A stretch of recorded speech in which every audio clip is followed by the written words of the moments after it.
Okay, Betsy, over to you. Well, thank you. Yeah, it's great to be here. It's incredible, really. I was like, oh, I'm doing this in Canada, and everyone was saying, "Oh, amazing!" I was like, "No, unfortunately, I don't get to go." But it's brilliant to meet. So I'm Betsy. So my title, and I know it's quite a controversial. My title is actually Pioneer Minister in the Arts because in the UK they're still using that phrase of pioneer and pioneering, which I know is not the case in use. So forgive me if I sometimes refer to that, but I probably won't very much. I'll talk a little bit about coming into the role, but I think just to very briefly just give you I'm not going to give you a whole bio, but I think for context that I had before ordination, I've been ordained 22 years. Much of that was in parish ministry, but before ordination, I had a 20-year career in the arts, particularly in theatre. So this role is the way sort of two vocations coming together, and I think just because, as you said, it's about relevant in all contexts. And I think just as an encouragement, because I think often we feel when we get that sense of vision and we feel that this God is placing something particular on our hearts, particular area that maybe is a bit outside of the box of normal church. And that happened to me when I had been ill. I'd been off sick for 2.5 years with ME, and God gave me a real vision for arts ministry, an arts church, and I had no idea how that could come about. And people were encouraging, but nobody really said there's no job for this. And God, in just the most incredible way, presented this job, which I've now been doing for the last 7 years. So I suppose I just have start that as a bit of an encouragement that it is amazing when God places something on your heart that you think the church doesn't have space for, how that can happen. So I'm going to share my screen. There's quite a lot of slides, but they are all pictures. I'm not somebody who likes to sort of, present lots of words and talk at them. So it's literally just to try to illustrate what I'm saying. So you won't see me for a while, but well, only in the corner. So hopefully this will work. Um,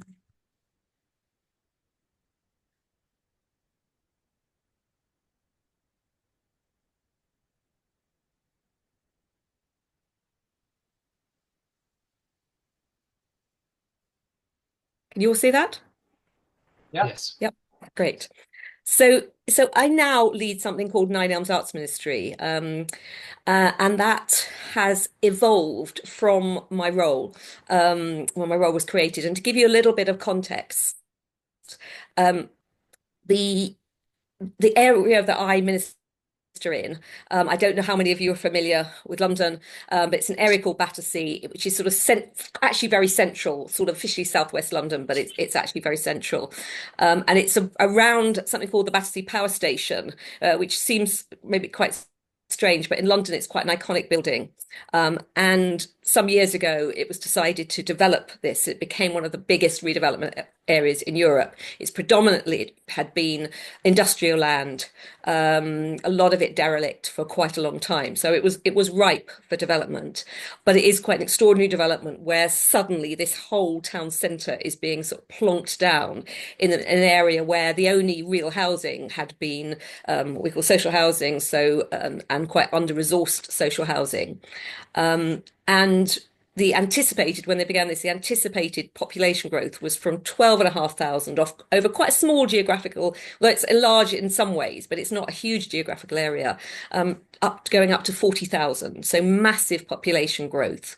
And it was going to cause huge differences in potential demographics because they were plonking down these incredibly luxurious flats. The one of them was, this is just a flat, and it was going for £14 million, which so it's huge, as I say, right butted up to, as I say, some of the most under-resourced areas in London. And it wasn't something that was just like carefully planned by a developer. When I arrived, there were about 30 different developers. So you've just got all these building sites, called it lots of little islands of building sites across this whole area. It was completely chaotic, very little. There was some joined up thinking from the council, but not a lot. There was virtually no easy access to those few residents that had already moved in. Everything is high rise, and very difficult to access. And I suppose the key thing, there were going to be no new faith spaces. So this, you know, almost trebling the population. And the faith spaces that did exist were quite small, struggling churches, sort of on the edge. There was nothing sort of within this area because there'd been no real residential community before. Sorry, just. And then one of the things that the council had a focus on, because if you again, if just to explain the context, where Battersea is right on the River Thames, just along from the sort of centre part of the south bank of the Thames, and in London, the south bank in the centre of London, is known as a sort of cultural hotspot. You know, we've got the National Theatre there, we've got the Royal Festival Hall, we've got the BFI, which is the big cinema, sort of centre of British cinema. And the idea was to extend the cultural footprint of the South Bank down to Battersea. So the council were sort of getting all the developers to have cultural strategies. So arts and culture were playing a big part. So the diocese and the parish decided that sort of one part of how they were going to respond was to create this role that I inhabit called, which is a very long title, of Pioneer Minister in the Arts in Nine Elms, which is probably one of the longest job titles in Southwark. And and that was just me being licensed. I was originally licensed to the parish church, to the parish, and the original concept was that I would do some missional work sort of from the church, so attractional work for the church, and then the more fresh expression sort of outside. And that actually changed quite quickly after only about a year. The decision was that actually the full focus should be on the work outside. So that was a big change, because it meant we went from having a base in the parish to being completely peripatetic. And that's been a real focus, I think, and something that's been central to what we've done, is that we've had to inhabit this space as guests rather than hosts. So we've had to negotiate everything that we do around where we do it in an area where there is very little sort of public either space or land. So everything is negotiated, if you like, with private landowners. So that's been a particularly challenging but also quite liberating aspect of what we do. So I began in 2018 this role, with, very grateful to have a stipend and a house, but no budget, no team, and for the most part, no real space. And just this, I was asked to basically build an arts hub church. At the time, nobody really sort of could tell me what an arts hub church was, but that was the original vision. And also, I mean, any of you know this work, what you really want is to spend the first year sort of discerning, seeing what it is that's happening. But I was asked almost on day one, well, can you come up with a 5-year plan for this? And so about 6 weeks in, this was what came up with. And extraordinarily, though, at the time I was quite resistant, and I was, not really happy about having to come up with a plan that early. But it's been extraordinary when I look at this and think, actually, this is really what we've done. And so we said we seek to develop a new sort of Christian community. This says a church, because that's what we had initially. We changed it quite early on to a worshipping community, that embraces and nurtures artists and creatives, explores worship, prayer, and scripture through arts and creativity, becomes a place of welcome and hospitality for the whole community, and sees lives transformed in Christ. So as we go through, we can come back to that, and you can see whether or not you feel that we actually achieved that. But I see a lot of that happening, but not in, and I think what's really important, not, I think, in the way that I envisaged. I thought that we would have, by this point, when we're now 7 years in, we would have a physical church where we were doing worship through the arts, and people were coming to that, and would have other things going on around it, but that's what it be. And that's not really what has happened. But I still think that actually we have fulfilled much of that vision. And this is sort of just 4 words that I had right at the very beginning when I was thinking, well, what is it that we're going to do as part of that vision, which is loiter, listen, love, and link. And loiter is a slightly dodgy word, but it is literally what I did, because there was, it was a building site. There were pockets, small pockets of residential. There were some businesses, a few cafes opening up, and but I spent a lot of time just walking around the area, talking to people, going into places, literally loitering, but also, I feel like, intentional loitering, which was a bit more around finding those places where I could connect with people. Basically any networking sort of group. I went along to events. I became the person that turns up, and that enabled me to really do, because it was just me at that stage, that task of listening. And gradually we were able to gather more around us who were doing that together. But that really listening, and I think the listening I'll come back to, but was really about, yes, listening to God, but really listening to the culture and the people that we were connecting with. Um, and then loving is obviously, we'll come on to the fresh expressions journey. Loving service, obviously a key part of that. And linking, which we could say that's our building community that we talk about when we think about the fresh expressions journey.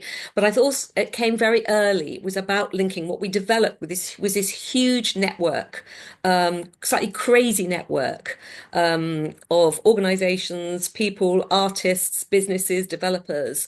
And I think what God presented us was we had this massive sort of map of people and organizations. And then we had to think, well, what do we do with this? So just a reminder of that fresh expressions journey. Um, and I'm going to take us through, so sort of trying to take more or less chronologically through our journey, but using this model of listening, loving people, building community, exploring discipleship, church taking shape, doing it again. I know there's slightly different versions of that, but it's basically that model.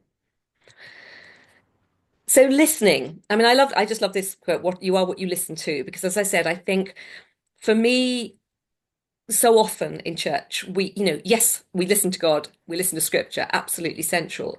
But often we spend a lot of time listening to each other, listening to those sort of church echo chambers. When we build mission action plans and things, so often we listen to what other people in the church are saying. And I suppose and I'm sure lots of you in what you're doing, it's about listening to the culture, and truly listening and actually being surprised and being open. And not prejudging what that listening might lead to. Um, and we did, I suppose, if you like, my more Christian listening early on was finding ways to connect with artists and creatives who were also Christians. And I use that terminology quite because often people get a bit upset about being called a Christian artist or a Christian actor, or we don't tend to talk about a Christian doctor. Um, but artists who would describe themselves as Christians, and listening to their stories, listening to their joys, but also their struggles with the church. Many people said they found it quite difficult to be part of a church community. Sometimes, in my background's theatre, I've connected with a lot of actors, said, they're on tour, they're away. It's difficult to have that sense of belonging. Also, a lot of artists who didn't want to necessarily share what they did, because they had bad experiences about seeing sort of art and creativity in churches, maybe not being addressed in the quality and the professionalism that they wanted to see. And so that was a great way of connecting, hearing their stories, but also because of my background, I was able to relate to them and listen to that and hopefully be an encouragement. And so early on, we started having these we called as artist worship gatherings, where we gathered together. We just explored what might worship look like if it was done purely through the lens of arts and creativity, not as an add-on, but if every aspect of worship, of preaching, of praying was done through the lens of creativity. And they were wonderfully inspiring. They were just brilliant. And to be honest, I thought that was the direction that we were going to go on, and that would sort of develop into the church. But as we see when we go through that, things were a little bit different. But it meant that we connected with a lot of artists, who shared the Christian faith.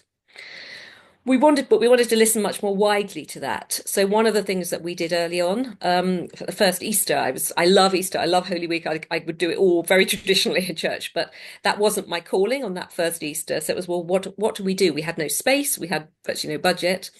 And there was this pavilion, which is right on the River Thames, right opposite the American Embassy, gets a lot of footfall. And we got permission, and we literally set up trestle tables and a poster. This poster saying basically, what do you hope for? And we just engaged with people and asked them, to write on these little post-its. It was inspired by something we'd seen in in New York actually when Donald Trump was first elected. Um, and there was subway therapy where people put post-its of their feelings. But this was a bit more positive. We wanted people to write down their hopes for themselves, for their community, for the world. And we collected about 500 of these just over the course of about 3 hours, filled this pavilion with all these hopes. And it just had, as well as actually being able to read what people's hopes, we just had so many wonderful conversations. So I suppose it was just a little example of something we could do with when we, you didn't have a building, we didn't have many resources, but it was a way of engaging with a lot of people and listening. Um, we also obviously heard, I mean, social justice is huge for me. And one of the things at the time was very much around the refugee crisis. So we wanted to create events as well so that we could bring people together. We could get to know people, people could get to know each other. And one of the early ones we did was around a beautiful book called Refuge, which is a really simple retelling of the Christmas story from the perspective of refugees. And we worked with a Christian dance company called Springs Dance, who helped us with one of the local schools to create a dance piece with 50 sort of children, 7, 8 year olds, which basically told the nativity story, but from the perspective of the refugees through movement. And we had the author there. We had Battersea Welcomes Refugees, various other refugee groups. But we brought together all sorts of people, the cultural attaché from the embassy, the artistic director of Royal Academy of Dance, all sorts of different sort of stakeholders in the area, just to think together and meet people, including the parents of these children, who again from these sort of very under-resourced estates. And that's again something we've really tried to do, is how do you bring together these very different demographics and let people hear each other's voices. But also we were telling the Christmas story in the midst of the power station, which is actually a Muslim-led development, and somewhere we've been told we'd never be able to do anything Christian. And then another thing that, from the listening that we really heard was around health and well-being, particularly sort of mental health, emotional health. And so we did a one-off event as part of a festival called Creative Soul and Art Spa. And the idea was that through creativity, people would go away feeling as if they'd had a spa. But again, with Christian artists, we used a beautiful film that one of our artists had made called Pursue Me, which looked at her through dance, looked at her journey from addiction and abuse, but also the Pursue Me was God pursuing her through that, but in a very accessible way. We had a range of dance workshops, kintsugi, which you may know is the art of putting together broken pottery, different workshops. And again, was just that opportunity to engage with people, get people reflecting spiritually, but also for us to hear about people's needs and to help nurture their emotional and mental health. So that was listening. And I think as we go through these, one of the things I feel is it was really important, and we all know, this isn't a linear journey. We didn't sort of listen, then we stopped listening and we started loving, but I'm just trying to take us a little bit through that chronological journey. So, as I said, sort of social justice, the loving service, all of that is really central to what I do. And I was sort of aware, I didn't feel necessary that was quite where we were at. And then the pandemic came, and there was a project, I'm going to take back from that because there was a project that developed, and again, it's just an example of this thing of taking something tiny, it's the real mustard seed thing. That I just had some craft items in my house. And, as most of us did when the pandemic hit and lockdown came, it's like, what do we do? And I contacted a youth centre, a youth worker who we work with, and said, if I create some craft packs, a few craft packs, do you think your families would like them? We were coming into the school holidays. And he said, definitely. So we just did about 10, 12 of those. And then I got talking to a head teacher. And this all came from that listening and linking that we'd done. So we already had that network to a head teacher and I was telling him about it. And he said, we would love something like that. Our families don't even have paper and pens to do their schoolwork at home, when we were having online schooling. So we managed to, connect with a couple of people who had a few resources. We created about 300 of these packs. From there, then again, because of all these networks we had, we linked up with an art centre, quite established art centre, the council, Royal College of Art, different organisations. And that project, became the Create and Learn Play kits, won an award, which was lovely, but not particularly relevant. But we ended up distributing 10,000 of these packs to families in need across the area through that partnership. And I think it was one of those projects that, on the one hand, I would question myself. People say, well, there wasn't a gospel inside those packs. There wasn't an overt Christian message. But to me, it was about blessing people and loving people in their need. And it had a profound effect. And it also, it got us working with, major organizations in the area. I suppose put us on the map. We also, during the pandemic, we put, like everyone, we had to put all our projects online. So the Hope Project, we developed that further. We invited people to send in Hope images to create these Hope squares. We created a Hope anthem, Hope films. So there was a lot of stuff of that. So, and that, again, that Hope thing has run all the way through.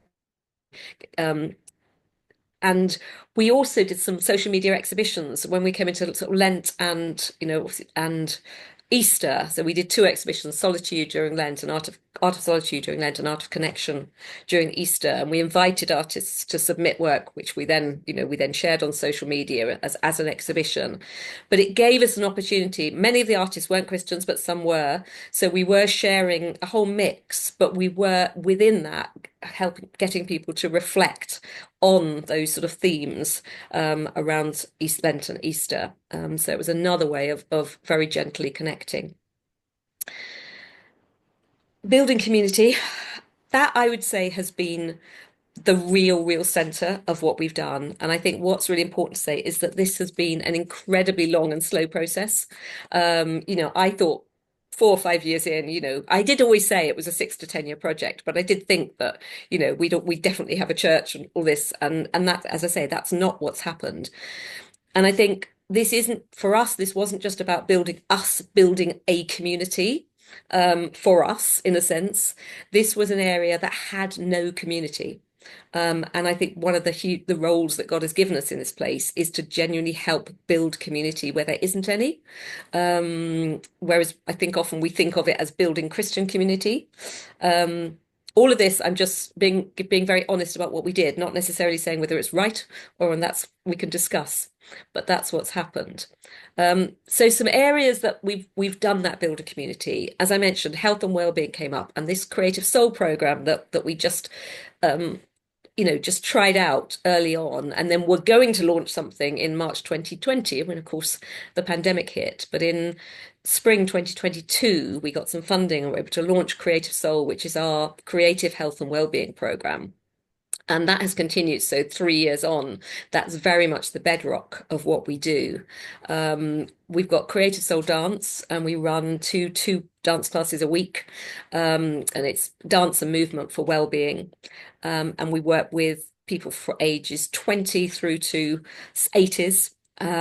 With that, it's led, the teachers who lead it and the dancers who lead it are all Christians, the team are all Christians, but there isn't an overt Christian element to the sessions. But the feedback that we've had, I mean, we've got people who have been coming all the way through the 3 years, and then obviously others who come and go. But the feedback has just been extraordinary. And the conversations around people saying, this has literally kept me alive. We've trained people up as mental health first aiders.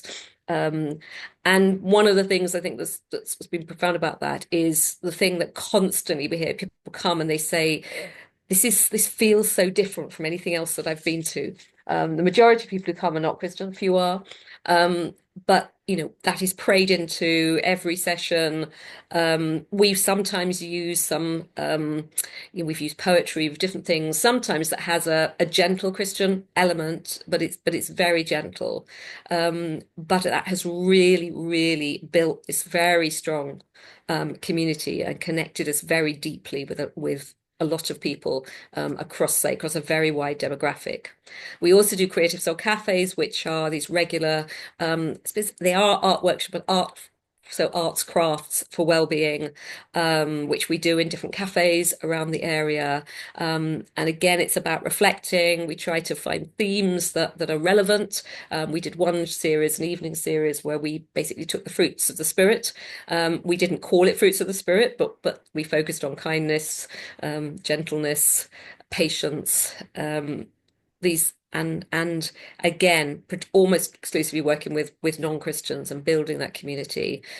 We've also done quite a lot of the creative wellbeing with pop-ups with families as well at festivals, but and our own pop-ups, seasonal pop-ups, so right across the generations. And with our team, so we've built this team, which I'll talk a little bit about, of Christians who have some are sort of pay artists who we pay, volunteers who run these events together. And then building community around prayer and spirituality. As I said, I thought that when these arts worship gatherings would be what we would, that would be how it went. After the pandemic, some things happened. So many of our artists moved out of London. They couldn't afford to be here, or for different reasons.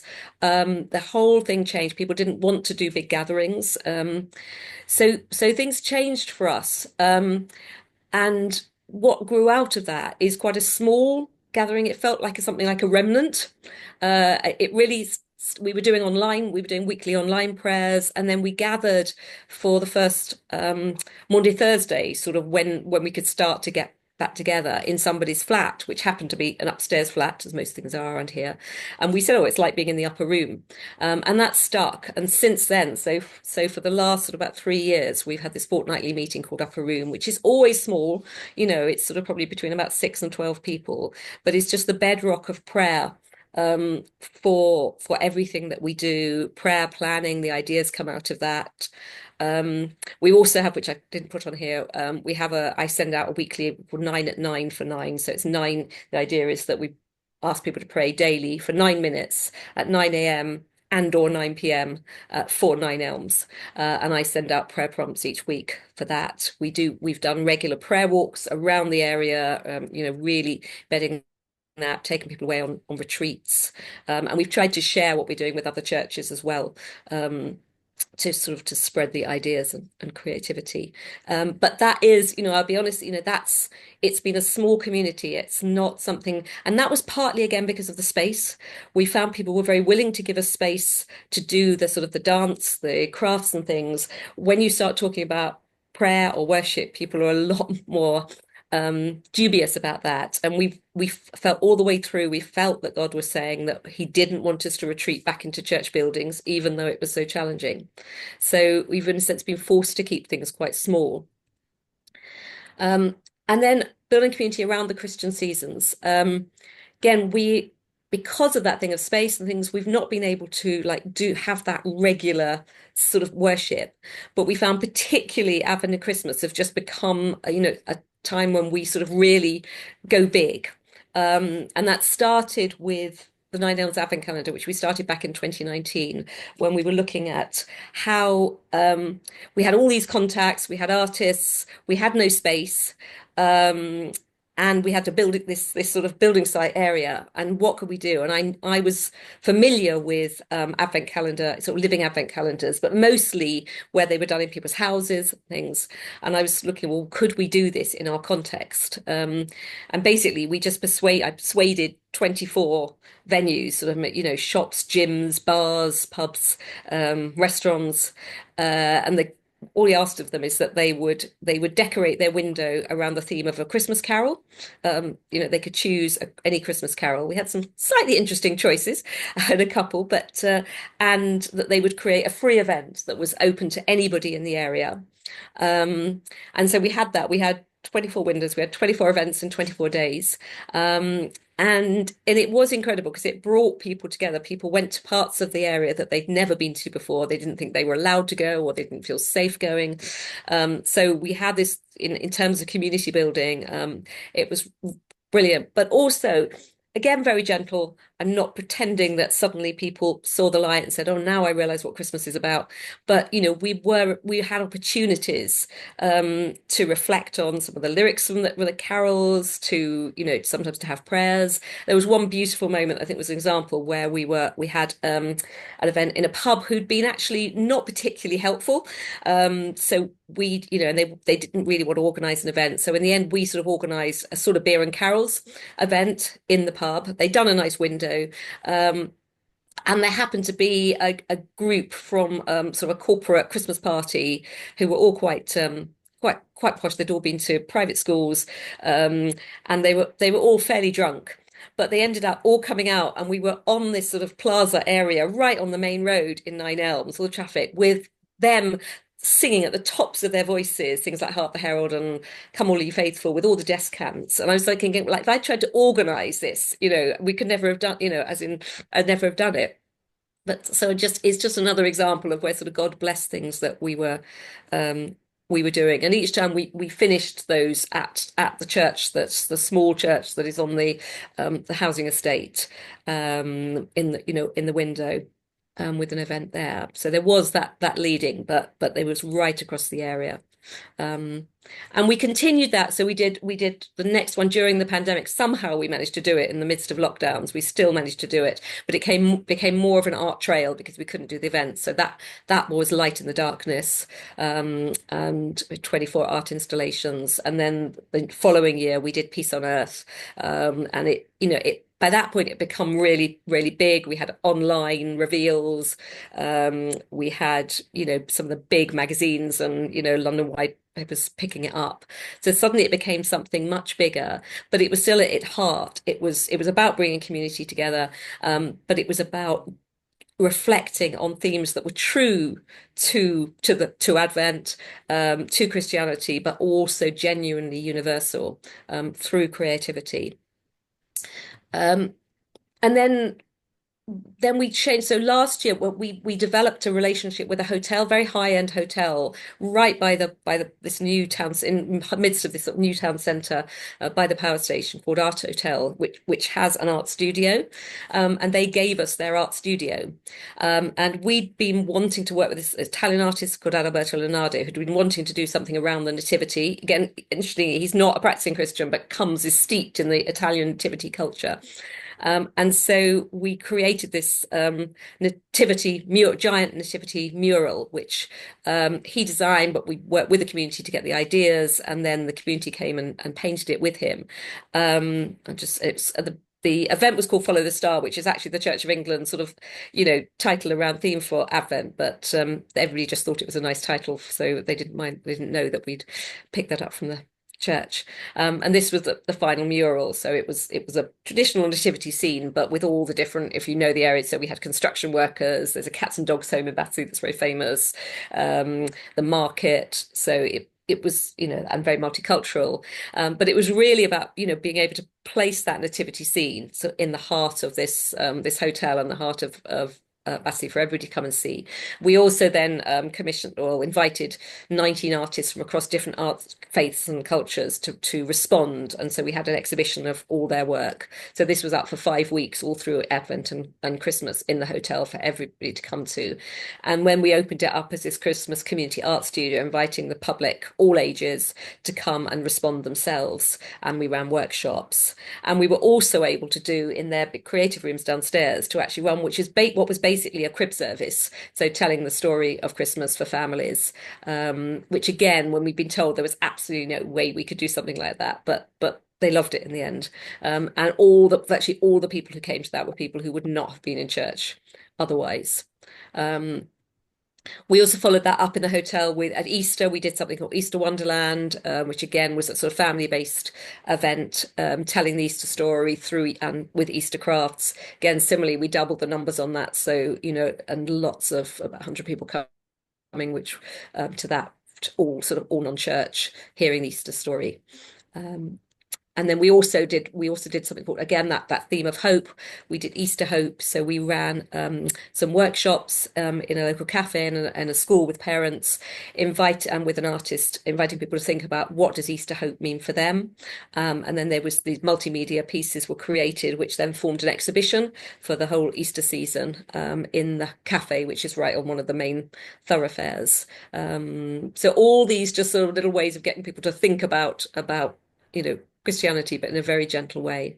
And then this most recently at Art Hotel, we did the piece which I suppose most proud of, called Heart of Christmas, which was an immersive exhibition with a amazing artist called Alexa Moan, who is a Christian, committed Christian, and she created the most extraordinary light installation in the studio, all around what is the heart of Christmas. So as you can see, there's a Madonna. Actually, I realize I haven't got one of the pieces. There's the Tree of Life, and there was a beautiful piece which was the Christ child in sort of the womb of a heart, and this mirror installation representing the Star of Bethlehem, but also the solar system, and alongside, and there was a scent, there was soundscapes. It was a beautiful piece, but we invited everybody who came to write a little scroll asking what is the heart of Christmas for you, which went into baubles, and so the exhibition grew with all these messages. And we had about 3,000 people visited that, about 1,200 responses, but we that was open every day, 12 till 8, and that was manned by our prayer community, so that again the conversations that happened with all these people from locally and from around the world were extraordinary. And that's been so that sort of gave us a little bit of a home Christmas. So that's building community. And then we come into, the next stage is discipling. And I think this is where it gets really challenging.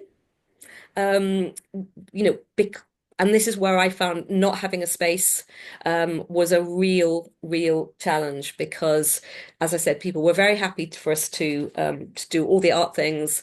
As soon as we started talking about God, people were very much less happy to give us space. We were also working in this, very post-Christendom context where most people that we were connecting with, they weren't anti-church, but it just was not something that was relevant. They didn't feel it was relevant to them. Um, but for some time, we'd had the sense we wanted to start something that would take people on that next stage of the journey. And we were originally going to call it Creative Soul Space, out of our creative health and well-being. And then we actually decided that people knew that as the health and well-being, and we wanted it to be something that was slightly separate. So we called it Soul Space. We got some funding, but again, we really struggled because we were trying to find a space that would hold sort of 50 or so people, and we just couldn't find somewhere other than going back to a church, which we really felt was not what we were supposed to do. But we had the opportunity in the hotel. This next. Okay, so we yeah, we had the chance of a space in the hotel, but it could only hold 15 people. So eventually we said, fine, maybe God just wants us to start small. And so so last October, we set up Soul Space, which was something which would be quite familiar to the people who came to our Creative Soul cafes. It was around creativity, but had a much more sort of overt Christian element to it. So I'll just talk a little bit about what we do in Soul Space. I think and what's interesting, very quickly, it sort of developed its own liturgy. So it's a 2-hour event, and people come to the hotel. We meet them in the lobby of the hotel. We actually created, beginning, we didn't really mean it to be, but we had these little bags which we thought we would have made for people that they could take things home in. But we asked people to switch off their mobile phones when they came, and actually and then we suggested they put them into these bags, and that's now become a sort of a ritual that people that have this 2 hours, it's like, and people have said it's like going on retreat, that they put away their phone. We've also developed a ritual around, we invite people to write on rice paper, the things that they don't want to take into the session, things they want to leave behind. So that might be, it's something equivalent to a confession, but it may be burdens, or it might be things, that they want to confess. So, and when they come up, they drop those into water, so the things they've written disappear. But just these little, so there is this sort of liturgical element. When they arrive, we have an arriving short meditation, sort of arriving, and then I do a short scripture meditation around a theme. So we've used Ecclesiastes, a time for and a purpose for every season under heaven. And that was the overarching for the first one, which we called a time to pause, though that's not one of the things, but we used that. And then we've done a time for peace, a time for love, and we did an epiphany one, and now we're doing a time to plant. And so we have a meditation around the theme using scripture. But I think the thing it's important to say is, where it differs from any sort of from a lot of church things is that we have no expectation that people will worship or pray, because we acknowledge that most of the people who come, they don't yet have faith, but we do put them in a place where we give them resources to encounter God, and to reflect on Scripture. So we have a scripture reflection. Then we use different things. Sometimes we'll use a short film, or but not it's not a Christian film as such. It might be a song or a dance piece, something that reflects the theme. I mean, through most of our own, when we do our Christian worship, we very rarely use Christian songs. We use a lot of what you might call secular songs that relate to the theme, and we follow that through in this. And then we've got 3 rooms, so we have two activities, some sort of craft-based activities around the theme that allow people to reflect. I mean, we had one where we just had beads, and somebody talked about beads as prayer, and the fact that bead means prayer, and then they simply made these sort of bead bracelets, which could have messages, but we encourage them to think about taking those away, and how they might use those to reflect or to pray. We've done what's called concrete poetry, where you do just sort of words with stamps, with sort of ink stamps. We've done acrostic poems. We've done a whole range of different crafts, but all are ways just to reflect on that theme through creativity. And then we have a Be Still and Know space, where people can just go in, and it has different prompts. I mean, you can see it in the bottom picture. There's sort of just a table, with things and some ideas for ways that people can journal or reflect. And it's just been an extraordinary. I mean, it's quite simple, but the response. I was quite nervous. I was thinking, a lot of these people are used to just coming to our craft things, and people were just saying, absolutely. Somebody said, I've never felt so looked after. And just it's amazing. And people were starting to ask us to pray. People were giving us, we gave them the opportunity to do prayer requests. We have prayed with people in there. And it just feels like it's taken us a long time, sort of about 6 years, but we are starting to take people on that spiritual journey. And I don't know why it has been small, but it just feels like that's what God gave us. And so that's what we're working with. And a lot of people are coming back it's a monthly thing, month by month. And we're just starting to think, well, how do we now, as we're outgrowing this space, where does that go next? And we actually are going to use the church space. We've been partnering with the parish more, and on Maundy Thursday we're going to do a sort of Maundy Thursday event, but which is more aimed at our soul space participants, so more aimed at, if you like, at the non-church. And I think the picture of the peace, mind, heart, body, soul picture, like that, just because that was one of the prompts in the Be Still room.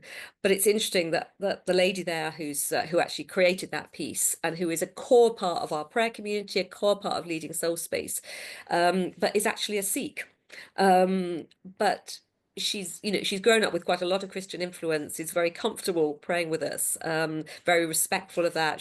She's of that this is a Christian setting. But I also feel that there are people, and there are others who have sort of come back to faith through our more Christian prayer group, who are now leading, and in a sense they are also going on that discipleship journey, alongside those who might be, if you like, our more obvious congregation.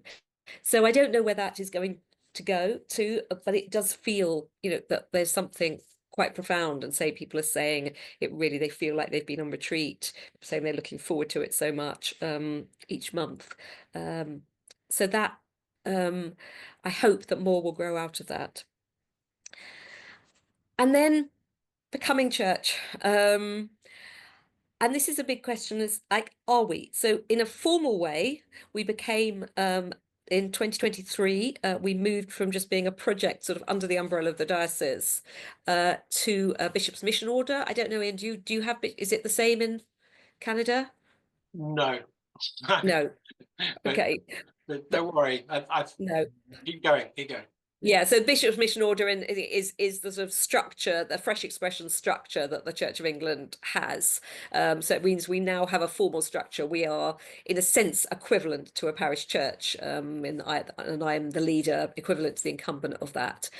So we had a big celebration, which was very unlike, I think, most licensing services. We had dance, we had our dance group dancing, we had a West End singer singing, and it was I actually had two bishops because we had up to recently a bishop for the arts in Southwark, which was wonderful, and our area bishop.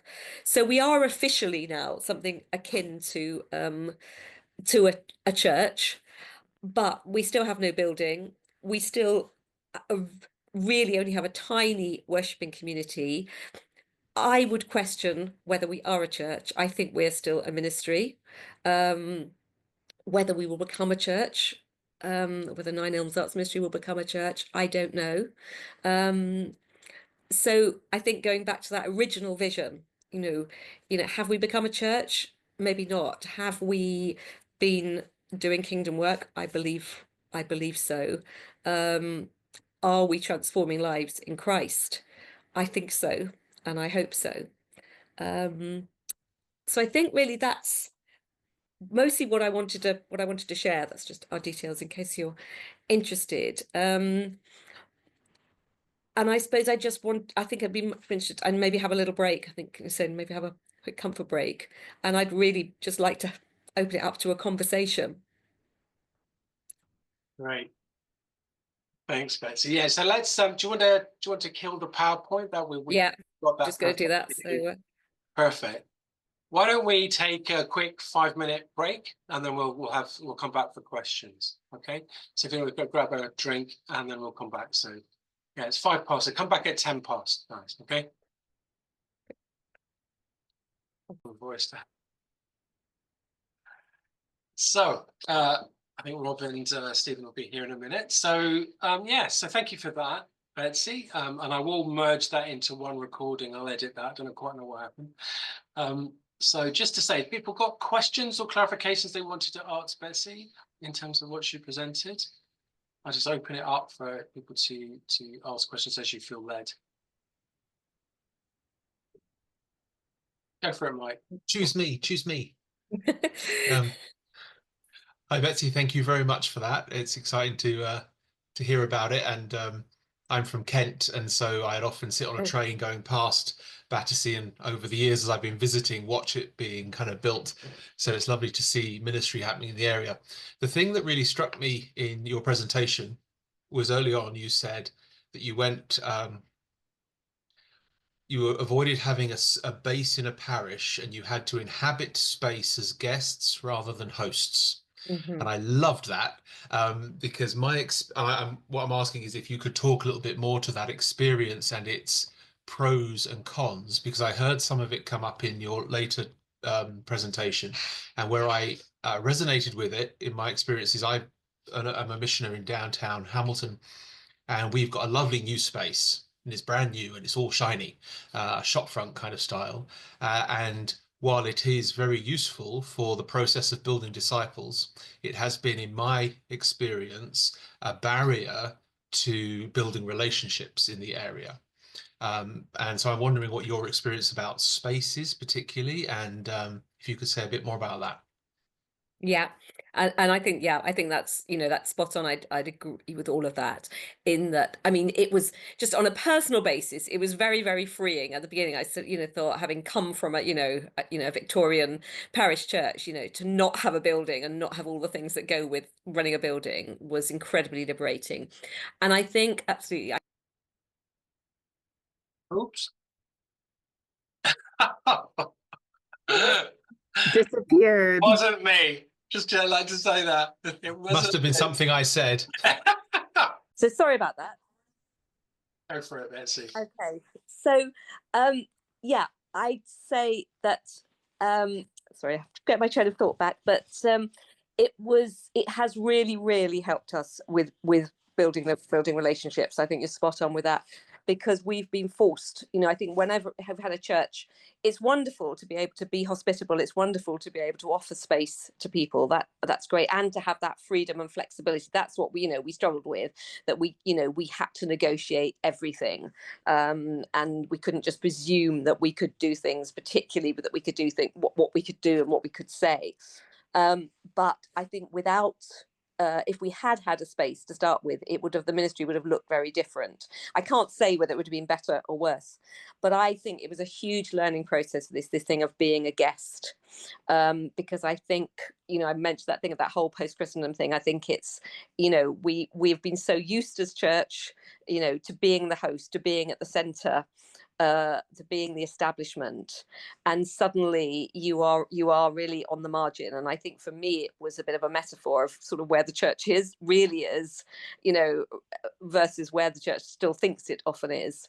And it meant that we genuinely had to partner with people. There's a huge humility in that. But I think it meant that we really incarnational in the area, and we still, we literally pop up all over the area. And to me, that's, you come back to Jesus, he went from place to place, he wasn't in the synagogue. And it feels very incarnational. It feels quite Christ-like, just to be where people are. And I think it's made us. Well, I talked to somebody quite early on about this thing, how you curate these sort of events in more secular spaces, and often the challenges are what prompts the creativity. And so we couldn't sit back on anything normal or accepted. Am I still coming through all right? Sorry. You are, Betsy. Yeah. You are. So I think that's been a really, I think it's been a real gift, and it's because it's both kept us small in some ways. We couldn't just suddenly start a church, but it's also made us big in other ways. So things like the Advent calendar, the art trails, meant that we've literally been across the whole area. Having said that, it also has a lot of challenges. So, we actually did try to get a space. We bid for a space a couple of years ago. We couldn't afford to actually pay for a space, but there were some spaces that were sort of peppercorn rent spaces. We didn't get it. I think now with some of the things I found out, I think that was probably a good thing. But it has also been really challenging around the building Christian community, around discipleship, because there is a lot of suspicion, a lot of not hostility, but it's meant that I think that aspect has taken a lot longer. I think if we'd been offered a sort of shopfront type thing now, I would probably definitely take it. But in a way, I'm glad that we didn't have that at the beginning, because I think we would have been a little equivalent to a little church that people didn't necessarily engage with. Betsy, do you want to say something about how you dealt with that hostility and distrust of you being Christians? I'm interested to know how you dealt with that. Yeah, I mean, to be honest, I think we haven't found. I mean, I wouldn't say we haven't found hostility, and I think maybe that is because of the way we started. People were intrigued by my job, first of all. It was something a bit different. So, and one thing I've done, all the way through is I've worn my dog collar. You can't really see it slipping down there, but I've worn my dog collar, at everything. So, although I've maybe engaged with people, very much where they're at, but it's always been clear who I am. And as I say, I haven't. I don't think we've really faced hostility. Maybe we would have done if we'd pushed further. But I think what you were aware of was, I suppose, that sort of more general hostile environment, whereby we knew we had to tread very, very carefully. I mean, I had it once, just one small example. Our dance sessions, and we've always been very, very careful, about that.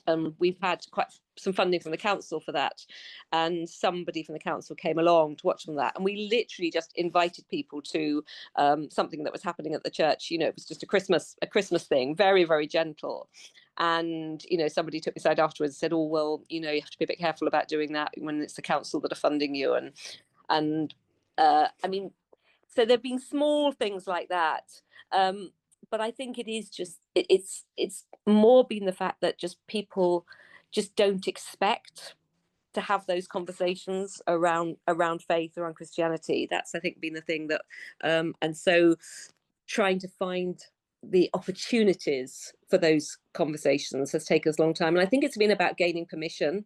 I think we are quite trusted, but maybe because we've tread very gently. And I think in some ways, if I'm honest, the struggle has been more possibly from the powers that be in the church wanting us to go faster in that. And I think I'm passionate about the fact that we are called to people who are a long, long way away from being part of the church. And we could have very early on, we could have easily sort of picked up a lot of people who are a bit disgruntled with the church, liked our creativity, and, built something from that. But that's not what I think we've been called to. Thanks, Betsy. I'm just aware of the time. We've got 10 minutes before we go. So other questions from people, other clarifications or questions they wanted to ask? Please just unmute yourself and ask away. You're very clear throughout, like as you're describing this journey, about how you felt this very strong call from God, like even from the beginning, this idea and this job and this everything that came out. You're very clear of being able to do that. So I'm curious about a couple things. One, how did you build a team around you who also listen for God and believe in the vision that God was giving you? And two, how did you continue that listening, not just to people, but to God, in order to be able to, because I sense you have like a strong conviction that this is absolutely the right thing and you should not be in churches and all that. And I find with missions, with all the pressure that can be happening and everything, it can be really hard to hold on to that vision that God has given you. So could you say a bit more about that? Yeah, and I think, again, when that relates to the space question, because, that has been much harder, I think, to build that community, when you haven't got a physical place, that people are used to coming to meet in. So the team that we've built, I think it's sort of multi-layered. So there's our core what I call our upper room teams, so our upper room group. And I think those have been the core. And I suppose that has just been, it's happened, I wouldn't say it's happened very strategically. I've encountered people in different ways. Some of those sort of Christian artists who we sort of got right at the beginning, who were like, yes, I've been looking, this is something I've been waiting for ages. So there were people that, God helped us to encounter who had already shared something of that vision. And so, that work in a way had already been done, and it was a case of bringing them together. And then we've encountered other people who just seem to have, when they've seen what we've been doing, but people who were ready, who were already Christians or were very much sort of going in that direction, who just recognized something different and wanted to be part of that. And then this sort of, I suppose, our fortnightly prayer thing has been at the heart of that. So just actually coming together and we're doing what we talk about. So there's always, like, within that session, it's very much creative prayer, so creative reflection. So it's sort of, we're doing what we say on the tin, and then that's where we listen to God together. That's where we share vision. That's where we share ideas. And it has been hard, if I'm honest. It's been really hard, keeping that going, keeping that vision going. I think it's been one of the most difficult things. And I would say, if I'm being like brutally honest, I don't think we've entirely succeeded. I still think it's very hard. All those people are great, but they all have sort of, other jobs as well. And, it's trying to do that. I'm the only sort of fully paid person who's there doing it all the time. And I'm aware that it is quite personality led. So I think it's a very good question, and I think a real challenge. I wouldn't say I wouldn't say I've solved it and got the answers. We've tried. Thanks, Betsy. Thank you. Any other questions? Garfield, Rob, or Stephen? I think go for it, Garfield. And no question, but I just want to say thank you, Betsy. I think it's reflected part of my mission. The mission I'm working with. I'm working as a half-time director, half-time missioner, which is under the guidance and the supervision with Ken Yin and Dr. Emily. I think it's in the crossroad of thinking what's the next steps. And thank you for the encouragement of it is hard. I resonate the feeling of without building how to do mission out of that, the church on church. The part of my work is doing that, but I feel deeply where you were. Yeah, thank you for sharing that. That's what I want to share. Thank you. Yeah, And I think it is really important, and I did say, it's very easy, you present these things and you present all the highlights, but it has been slog. And I think as much trying to balance that thing of what what maybe the church feels we ought to be, what the people that, that we're connecting with want us to be, you feel often caught in the middle of that. And asking the questions yourself, what is it that God is calling us to do? Okay. Rob, were you going to ask a question? No. Okay. Yeah, go for it, Mike. I'm not sure I've got a question. I'm kind of thinking about the arts as something accessible or not, and looking at the context in which you come from at Nine Elms. These $14 million apartment buildings, right, being built versus the social housing across the street. Have you found that the arts, which can sometimes be an elitist thing, has it created room for people to come together, or has it been divisive? No, I would say it's definitely. I mean, I would agree with you. I say I come from an arts background, and I've worked in some of the sort of premier arts organisations, and and a lot of the work I'd done prior to ordination was about trying to actually break down a lot of those barriers. So it's something very, very aware of. And actually, to be honest, if I was going back now, I probably wouldn't have called us Nine Elms Arts Ministry. We use with creative soul, we use the word creative, and much more we now use that word creativity rather than arts, because I think it's a more accessible, word. But having said that, we have, genuinely, the people that we connect with, and and within the same groupings, really do cross the whole spectrum. I mean, I think if anything, it's been possibly harder to connect with some of those from the more elite aspects. Actually, probably we could, maybe more successful with that's probably in some ways been the hardest. But yeah, I really, and I do believe that if done right, creativity is a really fantastic way of breaking down barriers, because actually, and I think often our sort of quite word-based church settings actually are much more excluding and exclusive, and we use I'd say we use very little words in anything that we do. A little bit more now in soul space, but still very, very little. Hardly anything we ever do asks people to read anything. So I would genuinely say, and I think in terms of, I'm aware, maybe I should have said a little bit more about this, that, my background is in arts, but actually I don't really do any of it. I've just bring people together, so we, bring artists together, facilitate that. And I think, most communities have artists and creatives in their midst, and I think actually working, regardless of whether they're Christian or not, I think working with creatives immediately enables the opening up of the spiritual, but I think it is thinking about how we do that, and you can work with artists of, there's a difference between participation and sort of creation of, if you like, professional art. And I think we try to do both, but not necessarily together. But I think, some of the work, some of the things like Creative Soul Cafes, it's very simple stuff, things like origami, there's just and the kintsugi, you don't have, there are a lot of things that people could do, without having professional artists on board.